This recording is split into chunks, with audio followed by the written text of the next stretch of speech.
안녕하세요. 머니스나이퍼입니다. 오늘 준비한 영상은 가상화폐에 대한 이야기인데요. 제목은 가상화폐의 전망, 부제로서는 가상화폐의 미래, 이렇게 정해봤습니다. 저는 이제 가상화폐에 대해서 투자를 해본 적도 없고요. 하질 않는데, 우선은 제가 공부한 결과 내가 투자할 대상은 아니다라고 우선 결론을 냈고요. 지금 투자하고 있는 사람이나 채굴장을 운영하시는 분들, 아시는 분들이 있어요, 실제.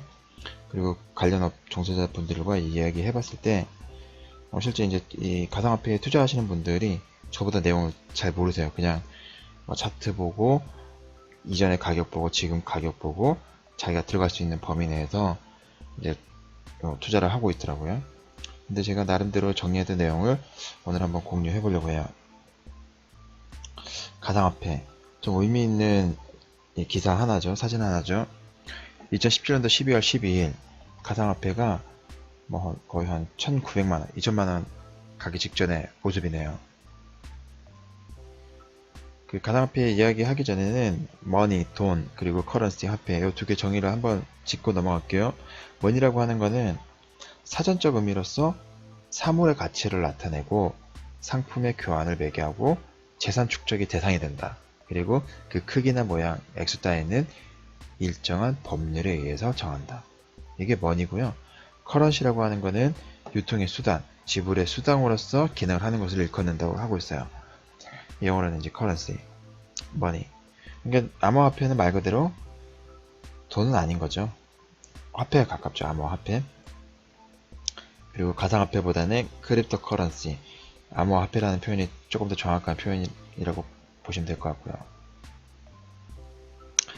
이 가상화폐 하면은 블록체인이고요. 블록체인 하면 가상화폐, 이 두 개를 뗄 수 없는 관계인 것처럼 이야기를 해요.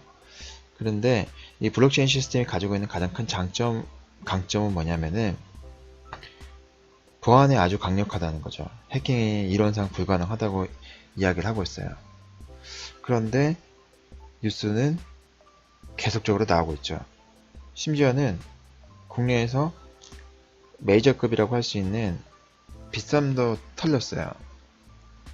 이게 털린 게 6월 28일이면은 불과 며칠 안 된 기사죠. 그리고 지금 기사화 되지 않았지만 실질적으로 이게 털린 것도 꽤 많은 걸로 알고 있고요. 그리고 가상화폐라는 건 이게 블록체인 시스템은 안전하지만 이 거래소, 그러니까 개인들마다 이 코인을 저장하는 전자지갑에서 현금화시키는 그 과정이 있잖아요. 그 과정에서는 지금도 많이 노출이 되어 있고 이 해커들한테 집중 타겟이 되고 있어요. 왜냐면은 규모는 엄청 많고요. 여기는 돈이 상당히 많이 몰려 있는데, 돈이 될 만한 거리가 많이 몰려 있는데 이 보안이 상당히 취약해요.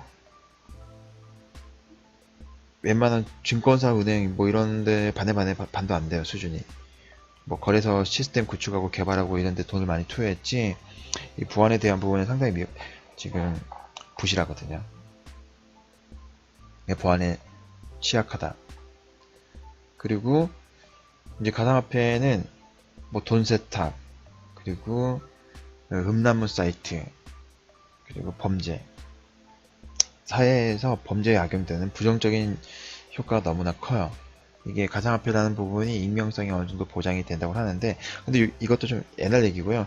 이제 머니로서의 기능을 하기 위해서는 가상화폐를 내가 그 비트코인이 있으면 이 비트코인을 원화나 달러로 환전을 해야 되잖아요. 돈을 이제 바꿔야 되는데 그 과정에서 신분이 노출되게 되어 있고요. 그리고 그 과정에 이제 후킹 같은 해킹이 당하는 거죠.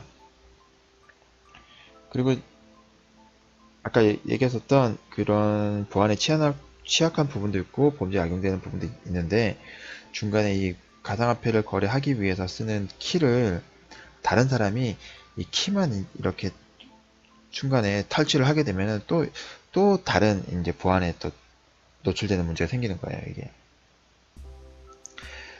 개인적으로도 가장 이제 이 결정적으로 안 들어갔던 이유 중에 하나가 뭐냐면 바로 이 차트거든요. 보시면은 2014년부터 2017년도까지는 거의 변동성이 없어요. 그러니까 어느 정도의 안정성을 가지고 있는 그 커런시의 역할을 한다고 볼 수가 있는데, 어느 순간부터는 이렇게 빵 뛰기 시작하거든요. 그래서 뭐 1000불 한 3, 400불에 거래되던 코인 가격이 2000만원까지 올라가 버린 거죠. 그래서 대부분의 이제 소문이 났던 것처럼, 그리고 이제 뉴스 시장에 이제 많은 분들이 알고 계시는 것처럼, 중국이라든지 특정 국가에 대해서, 그리고 특정 국가의 특정 집단 단체가 거의 채굴을 하고 있는 거죠. 저희가 자주 가는 그 코스트코 같은 창고형 그 마켓, 그런 규모의 채굴장이 뭐 10개, 5개, 6개, 이 정도 되는 채굴장을 이제 이런 사진에서 보시는 것 같은 규모로 운영을 하는데, 이 마이닝 하는 이 규모를 하루 이틀 한 게 아니고요. 거의 한 4년, 5년 동안 했더라고요. 근데 4년, 5년 동안에 비트코인 채굴하는 데가 어디냐, 이렇게 마켓쇼를 지속적으로 이제 통계를 내고 발표하는 곳이 있는데, 보면은 한두 개 업체가 시장에서 발굴되는 코인의 대부분을 지배를 하고 있어요. 이미 이 시장 자체는 말도 안 되는 시장인 거예요. 이게 일개 개인이나 어떤 특정 집단이 대부분의 돈을, 이게 돈이라고 하면요, 돈을 다 가지고 있는 시장인 거예요.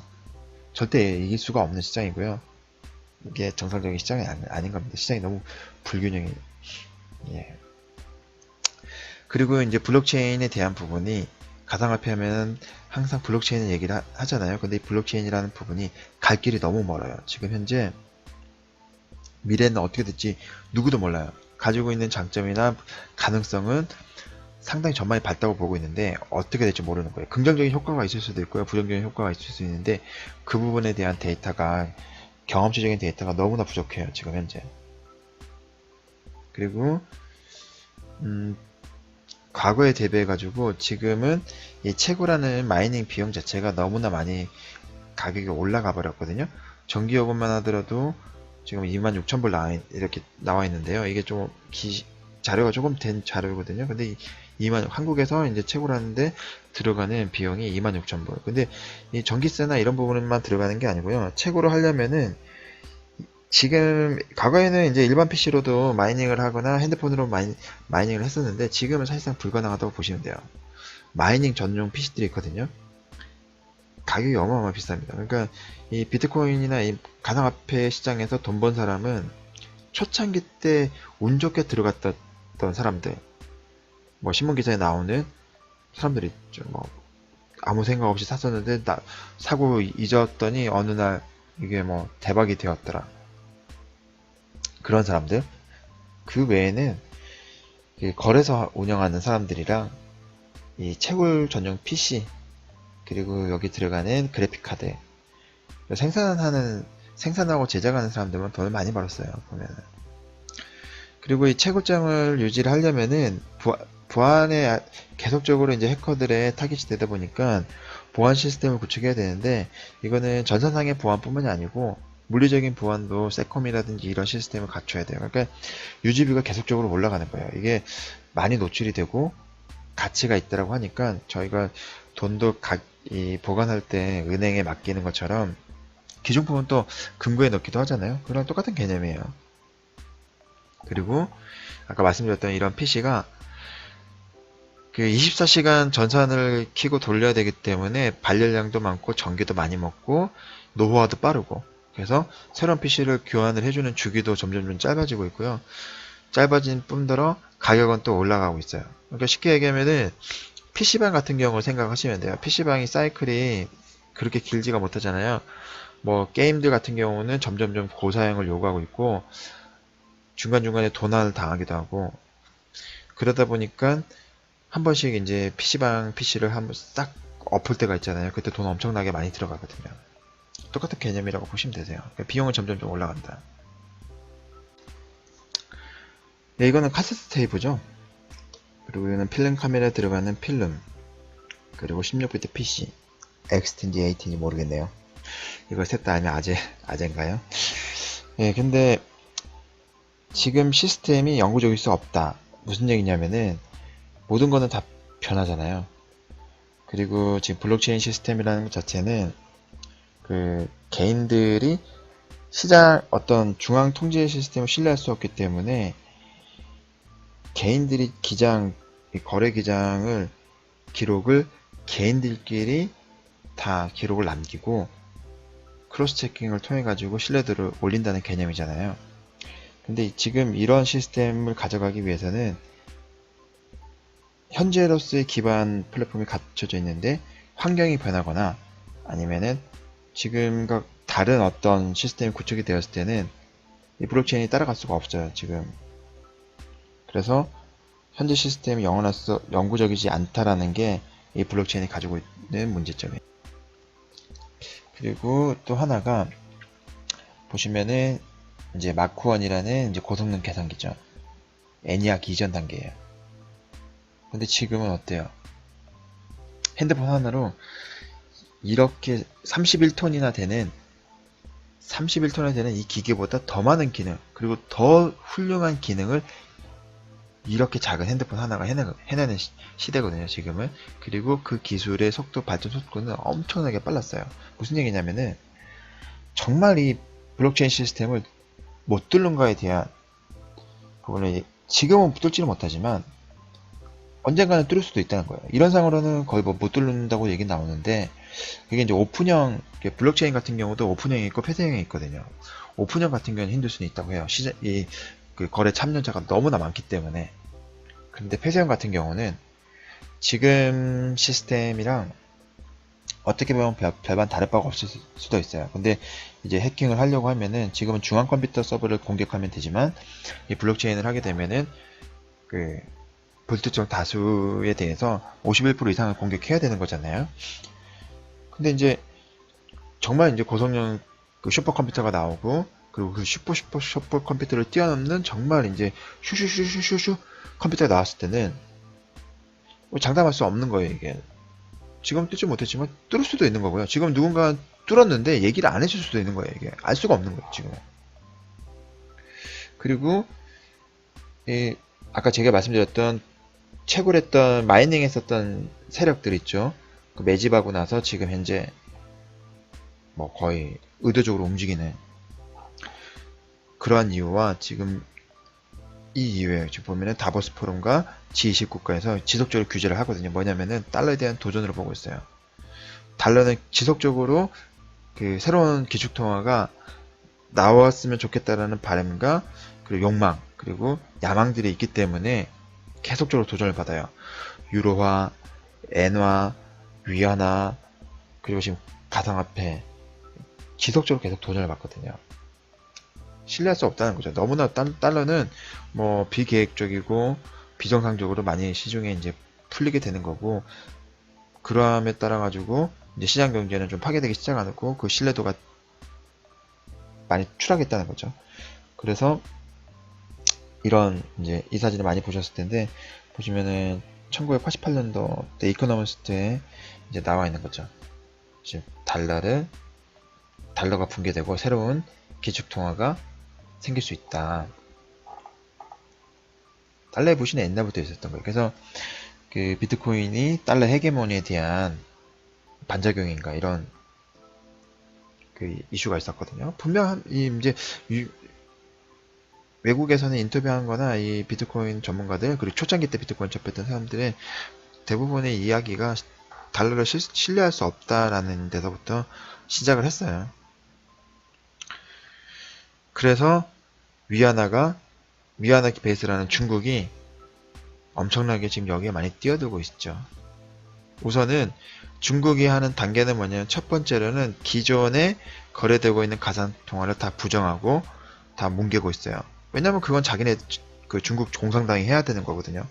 공산당이 하고 싶어 하고 그렇게 했을 때 지금 위안화가 갖지 못하는 지위, 기축통화 지위 그 새로운 위안화는 아니지만 중국 공산당이 컨트롤하는 가상화폐가 나오게 되면은 그 새로운 기축통화의 지위를 도전해볼 수 있다라고 생각하는 거거든요. 중국 입장에서는.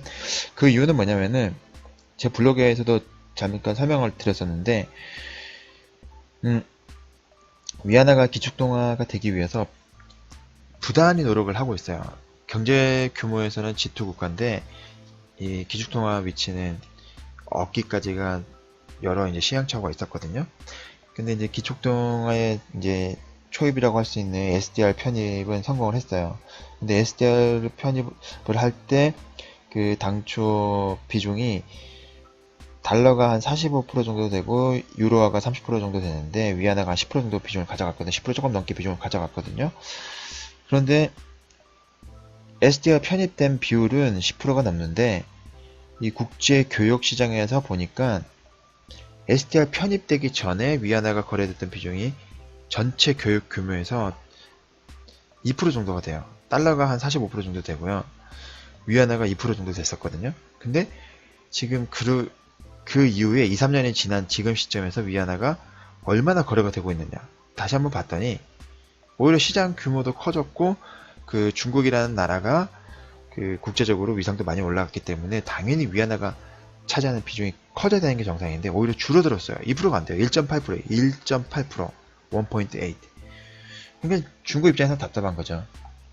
그래서 그 페트로 위안화 선물 거래를 통해 가지고 유가 선물을 통해 가지고 그 페트로 달러, 오일 달러에 대한 정면적으로 도전장을 낸 거고요. 그 부분에서도 이제 위안화가 입지가 커지지 않는다고 하면은 이런 이제 가상화폐 시장도 노려보는 거예요. 중국에서는. 그러니까 지금 현재 시중에 있는 만약에 가상화폐가 간다고 하더라도 지금 시중에 풀려 있는 가상화폐들은 아닌 거예요. 이게. 그래서 가상화폐 시장은 제가 볼 때는 확실히 투자는 아니고요. 확실히 투기입니다. 투기. 그리고 블록체인 기술은 발전은 계속 할 텐데 갈 길은 아직 많이 먼 것 같고요. 그리고 가상화폐는 점점 축소가 될 것 같아요. 최소한 지금 시중에 거래되고 있는 대부분의 가상화폐는 뭐 없어질 수도 있고요. 뭐 거의 없어진다고 봐야죠. 그리고 가상화폐에 누구나가 이 가상화폐는 발행할 수가 있어요. 이게 오픈소스이기 때문에 컴퓨터에 대한 지식이 조금 있고 자금력만 있으면은 발행을 할 수가 있어요. 다만 이 발행을 했을 때 얼마나 많은 참여자들이 시장의 참여자들이 이걸 참여를 해가지고 정말 이제 사용하느냐 안 하느냐가 관건이거든요. 그래서 신규 화폐가 생기면은 뭐 서버라고 이렇게 막 코인을 줘요. 가상 코인을. 근데 많은 사람들이 이걸 썼을 때 이제 커런시로서의 지위를 가질 수가 있는 거거든요. 쉽게 얘기하면 지금 정리해보면은 제일 중요한 부분 중에 하나가 메인은 이건 거예요. A국, 우리나라가 있고요. B국, 뭐 멕시코가 있어요. 그러면은 쌍방간에 물건을 사고 팔았을 때는 우리나라는 원을 주고 싶고 원화를 받고 싶지만 멕시코는 페소를 쓰잖아요. 그럼 멕시코는 오히려 반대로 페소를 받고 싶어하고 페소로 정산을 하고 싶어하는데 그게 안 되니까 중간에 달러를 끼는 거잖아요. 기축통화 달러를. 그러면은 물건의 가치와는 상관없이 이 화폐 가치에 따라서도 이 A국과 B국 간에는 교역 수지 이익이 바뀔 수가 있다는 거죠. 그런데 여기서 이 달러를 대체할 수 있는 가상화폐가 생기면은 A국에서도 이 화폐를 쓰면 되고요. B국에서도 이 화폐를 쓰면 되니까 굳이 중간에서 이 돈가치가 바뀌어가지고 마진이 바뀌는 경우는 없게 되는 거죠. 이게 아주 이상적인 케이스인 거죠. 모든 그 국가 간에도 가상화폐를 쓰는 거고 그 국가 내에서도 가상화폐를 쓴다. 그러면 아주 이상적인 거죠. 근데 현실적으로는 뭐 거의 불가능한 것 같고요. 개인적으로는 생각할 때는 지금 시장에서 아주 방대한 플랫폼을 가지고 있는 그리고 고객이나 그 유저 수를 확보하고 있는 텐센트, 알리바바, 구글, 아마존, 애플 이런 기업들이 글로벌 기업들이 협업을 해서 그들만의 코인을 만약에 만든다고 하면은 이건 달러에 대한 엄청난 도전이 될 거고 달러가 무너질 수도 있을 것 같아요. 그러나 현실적으로 그런 일은 쉽진 않겠죠. 미국 입장에서도 가만히 있지 않을 거고 그런 조짐이 생기면은 뭐 가상화폐 거래를 아예 100% 금지시켜 버릴 수도 있어요. 미국 입장에서는 그럴 만한 힘이 있는 나라고. 네, 제가 준비한 영상은 여기까지인데요. 결론 좀 드리면은 가상화폐는 너무 위험하다. 정말 이제 없어질 수도 있다. 주식으로 치면 상장 폐지가 되는 거죠. 그런 리스크 부담이 있기 때문에 투기 하신다고 하면은 할 말 없고요. 근데 이제 투자를, 가치 투자라든지 정상적인 투자를 하고 싶어 하시는 분들한테는 맞지 않는 것 같습니다. 예, 영상이 도움이 되셨다면 좋아요를 눌러주시고요. 그리고 새로운 소식을 기다린다고 하시면은 구독을 부탁드리겠습니다. 머니스 스나이퍼였습니다.